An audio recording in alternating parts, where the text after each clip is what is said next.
Good day everyone, so welcome again to our mini vlog. And today, feature naman natin ang ating new model na Spy 200cc. Alright, so this Spy comes with air-cooled. Yan, with air-cooled. Then at the same time, kung makikita mo, medyo pointed talaga yung kanyang itsura na ngayon. Medyo mabangis. Ayan, so masungit na itsura. At gusto mo yung bagong itsura, different from usual ka, new model ka na 200cc Spy.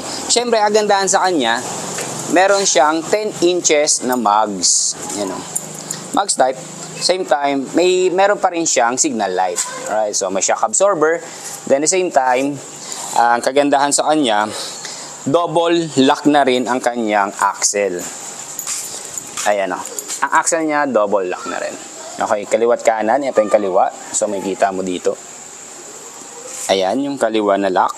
Yan, yung iba kasi single lock lang yung axle. Sa atin, dalawa na. Ayan.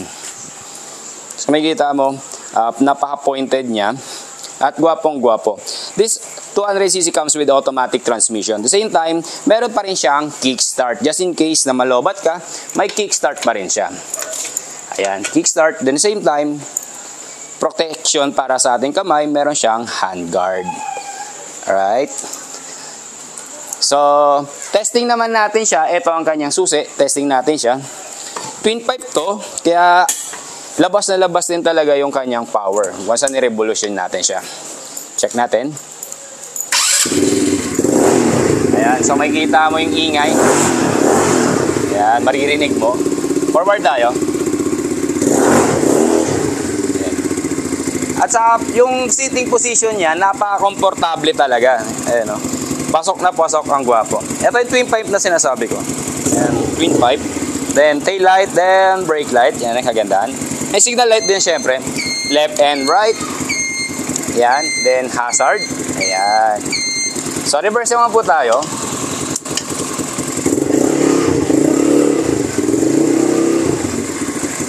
Okay, gas tank naman po pala neto pag-usapan natin ay 5 liters. Unleaded lang, okay na po siya doon sa unleaded. Alright, so yun lang po ang ating feature sa ating 200cc Spy. Thank you so much everyone and God bless.